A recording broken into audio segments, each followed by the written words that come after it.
रक्षा मंत्री राजनाथ सिंह के बड़े बयान से लंदन दौरे पर रक्षा मंत्री राजनाथ सिंह ने चीन के साथ जारी सीमा विवाद पर एक बड़ी चुनौती दी है। उन्होंने कहा है कि गलवान में भारत के शौर्य के बाद भारत को लेकर चीन का नजरिया बदला है। साथ ही उन्होंने ये भी कहा कि चीन को भारत का प्रतिद्वंदी माना जाता है, लेकिन हम चीन को अपना प्रतिद्वंदी नहीं मानते। राजनाथ सिंह ने कहा कि 2020 में गलवान में आमने सामने की लड़ाई में हमारे जवानों ने जो बहादुरी दिखाई, शायद यही वजह है कि चीन का भारत को लेकर नजरिया ही बदल गया है। उन्हें एहसास हो गया है कि भारत अब कमजोर नहीं है। चाइना को मानते तो हैं, भारत का अपोनेंट है, मेजर अपोनेंट उसे मानते हैं। हम नहीं मानते, चाइना मानता होगा, लोग मानते हैं। हम लोग तो किसी को अपोनेंट मानते ही नहीं। 2020 में जो भारत और चीन के बीच फेस ऑफ होगा था, उसमें हमारे सेना के जवानों ने जो करिश्मा दिखाया है, जो बहादुरी दिखाई है, शायद उसके कारण चाइना की धारणा भारत के बारे में बदल गई है कि भारत अब कमजोर भारत नहीं रहा, भारत अब दुनिया का ताकतवर देश बन गया है।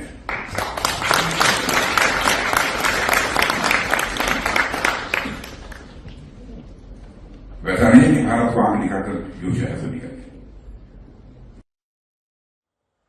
और इस पूरी खबर पर और ज्यादा जानकारी के साथ मेरे सहयोगी मंजीत नेगी इस वक्त जुड़ गए हैं। मंजीत, चीन का नजरिया बदला है ऐसा रक्षा मंत्री राजनाथ सिंह कह रहे हैं, लेकिन ये किस आधार पर कहा जा रहा है? क्योंकि चीन तो लगातार बॉर्डर पर अपनी आंख तराता रहता है। कई ऐसे इलाके हैं जो नो एंट्री है, वहां पर घुसता है। ऐसे में क्या आधार है जिन्होंने इतना बड़ा बयान दिया है? देखिए जनाब, रक्षा मंत्री राजनाथ सिंह का 2 दिन का जो ब्रिटेन का दौरा था वो पूरी तरह से एक तरह से आर्थिक मुद्दों को लेकर था। रक्षा मंत्रालय के बड़े अधिकारियों के साथ वो वहां पर इस तरह की रक्षा सहयोग हो सकता है उसको लेकर बातचीत कर रहे थे। और अगर आप देखें तो प्रधानमंत्री नरेंद्र मोदी ने जिस तरह से कल गुजरात में कहा कि भारत विश्व गुरु और एक आर्थिक महाशक्ति के तौर पर आगे बढ़ रहा है, उसी बात को रक्षा मंत्री राजनाथ सिंह ने आगे बढ़ाने की कोशिश की है।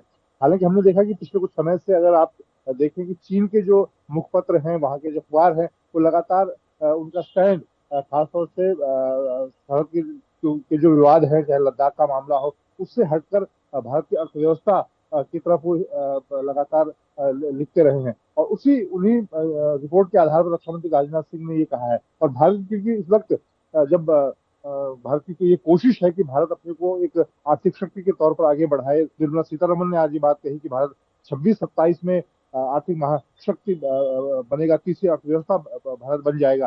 तो भारत की ये कोशिश है। और कहीं ना कहीं पिछले G20 के बाद जो बदलाव जिस तरह से चीजें आई हैं और चीन भी भारत के साथ अपने आर्थिक खासतौर से आर्थिक रिश्ते एक तरह से सुधारना चाहता है, उसी आधार पर रक्षा मंत्री राजनाथ सिंह का ये बयान सामने आया। हालांकि अब आगे आने वाले दिनों में चुनाव से पहले खासतौर से सरकार की नजर इस बात पर जरूर रहेगी कि लद्दाख में चीन की क्या आगे हरकत हो सकती है। ठीक है मंजीत, बहुत बहुत शुक्रिया इस तमाम जानकारी के लिए आपका।